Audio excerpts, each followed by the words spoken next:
저는, 안녕하세요. 저는 이현석이라고 합니다. 오늘 제가 말씀드릴 것은 제가 영국에서 제가 취업했던 방법에 대해서 말씀을 드리려고 해요. 제가 취업을 하긴 했지만 막 엄청난 스펙을 가지고 대단한 회사에 입사한 게 아니라 그냥 평범한 사람이 흔한 회사에 들어가게 된 것이라는 걸 먼저 말씀을 드리고 싶고요. 어떻게 준비를 해서 어떻게 붙게 되었는지 이 과정에 대해서 설명을 드리려고 합니다.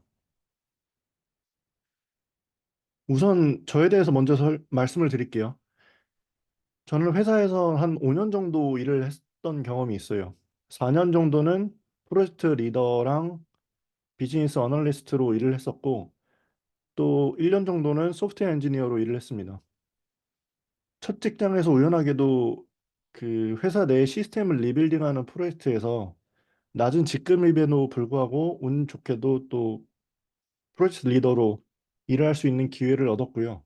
그 이후에 좀 더 전문적인 IT 직무로 커리어를 바꾸고 싶다는 생각을 하게 돼서 그래서 영국 대학원도 알아보게 되었고, 또 퇴사 이후에 대학원 지원 준비를 하면서 IT 회사에서 1년 정도 일을 했습니다.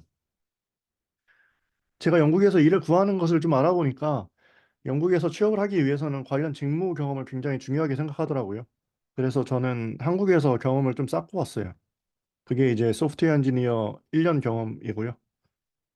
그리고 영국에서는 University of Glasgow에서 데이터 사이언스를 전공을 했고 작년 8월까지 대학원 코스를 모두 마쳤어요. 그리고 본격적인 어플라잉은 9월부터 시작했습니다. 그래서 잡 오퍼는 한 1년, 1월 말쯤에 받았으니까 한 4개월 정도 걸린 것 같아요. 요즘은 정말로 많은 회사에서 레이오프를 진행하고 또 고금리로 인해서 많은 기업들이 신규 투자나 채용을 프리징하는 기업들이 굉장히 많아서 제가 생각했던 것보다 좀 더 취업이 많이 어려웠던 것 같아요. 그래서 이 어려운 시기에 어떻게 회사에 들어가게 되었는지 이제부터 제 개고생 스토리를 들려드리도록 하겠습니다. 일단 기본적으로 모든 회사 채용 과정은 세 가지로 나눠질 거예요. 첫 번째는 여러 가지 공고 사이트에서 공고를 보고 제 CV를 내는 과정이고요. 지인을 통해서 추천을 받아서 레퍼럴로 지원을 할 수도 있고, 채용 사이트에 나온 공고를 통해서도 넣을 수 있을 거예요.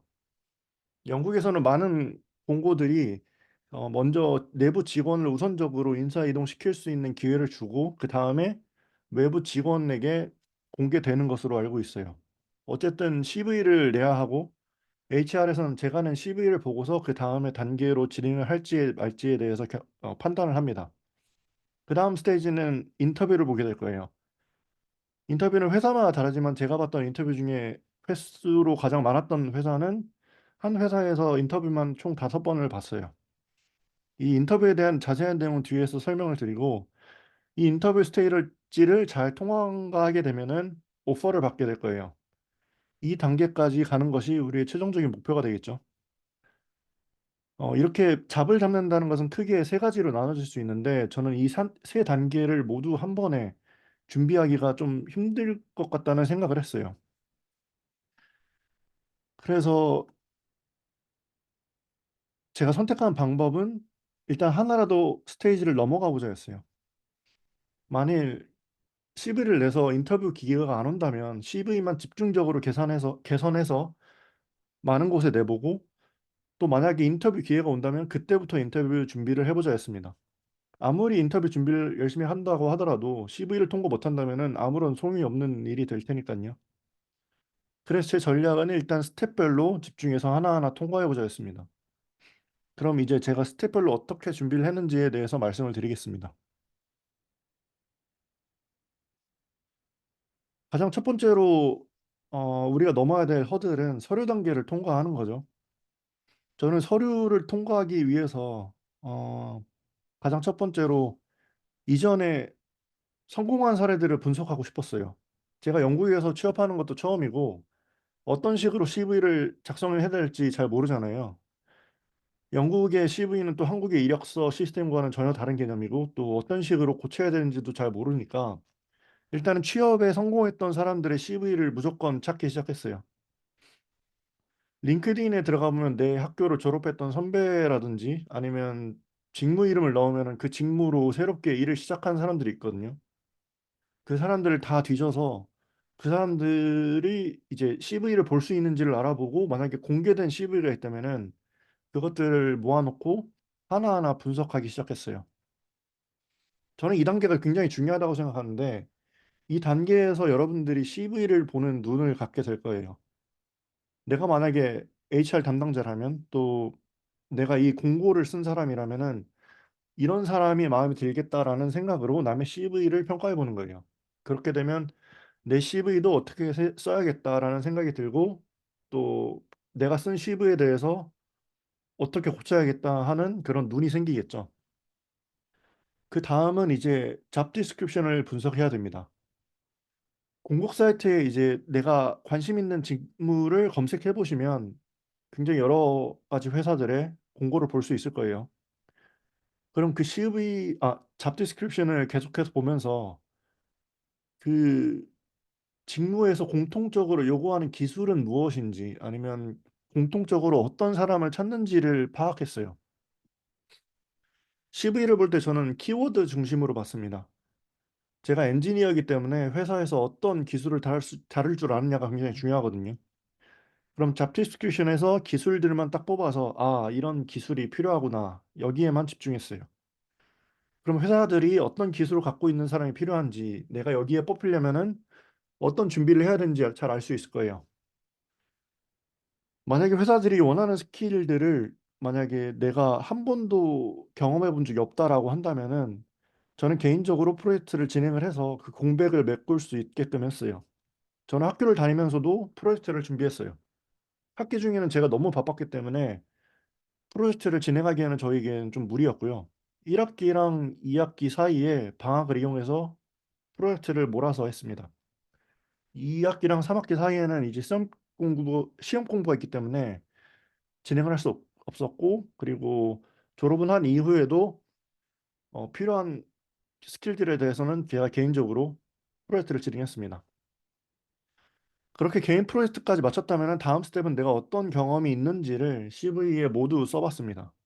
이전에 다른 성공 사례들을 보면서 어떤 카테고리로 CV를 썼는지를 봤잖아요.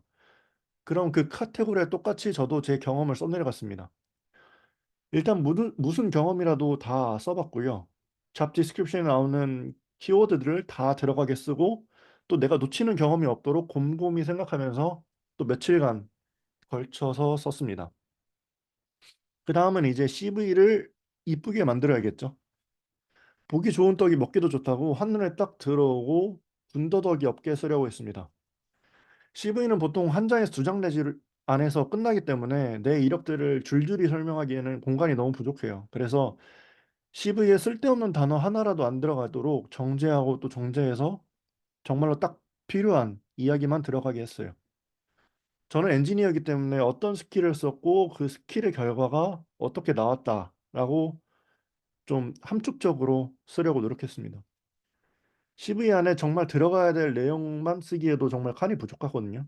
그래서 CV에는 수식하는 말들이나 내 능력을 증명할 수 없는 애매한 내용들은 빼는 것이 좋아요. 그리고 마지막으로 이제 ATS라는 것이 있는데 이건 서류 심사에서 HR 직원들이 모든 그 CV를 읽어보기에는 시간이 없기 때문에 키워드 중심으로 컴퓨터가 적합한 지원자를 속아내는 시스템이에요. 일부 회사에서는 이걸 안 쓴다고 굉장히 자랑하는 경우도 있는데 대체로 많은 회사들이 이용을 하고 있습니다. 이 ATS라는 시스템을 잘 통과하기 위해서는 일단은 키워드가 모두 들어가 있어야 하고 그리고 PDF로 제출하지 않고 워드로 제출하는 것이 낫다고 사람들이 얘기를 하더라고요. 인터넷에서는 그렇게 얘기를 하는데 저는 제 경험상 많은 차이는 느끼지 못했어요. 그래도 많은 사람들이 PDF는 쓰지 말라고 하니까 굳이 PDF를 고집할 필요는 없는 것 같아요. 이렇게 CV를 잘 완성했 했다면은 이 CV를 꼭 현직에 있는 분들에게 보내서 검증받는 편이 좋다고 생각합니다. 피드백을 받고서 꼭 그대로 고치라는 것은 아니고 또 내가 생각을 해 봤을 때 고쳤을 때 더 나아질 것 같다고 생각하면은 고쳐 보는 것이 좋습니다. 왜냐면 다른 사람이 보는 시각은 또 새로운 그런 시각을 제공해 줄 때가 많거든요. 이렇게 CV를 완성했다면 다음은 인터뷰입니다. 만약에 CV 단계를 통과해서 인터뷰 요청이 온다면은 정말 다양한 인터뷰를 보게 될 거예요. 저도 굉장히 많은 인터뷰를 봤기 때문에 다양한 종류의 인터뷰를 경험해 볼 수 있는 기회들이 많았어요. 처음에 이제 인터뷰를 하기 전에 일부 회사들은 이니셜 인터뷰라는 것을 하는 경우들이 있어요. 이 전화는 갑자기 걸려오고 또 걸려온 당시에 바로 인터뷰를 해도 되고 아니면 하루 정도 시간이 필요할 것 같으면 내가 지금 바쁘니까 내일 전화해 달라고 해도 상관없습니다. 이 단계에서는 HR 담당자가 전화를 해서 바로 가장 기본적인 정보들을 물어보게 돼요.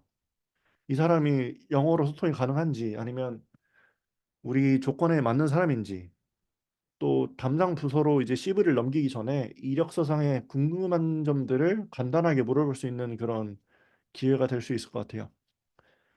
보통 이 전화는 깊은 내용은 물어보지 않기 때문에 간단한 내용들에 대해서만 이야기하면 될 것 같아요.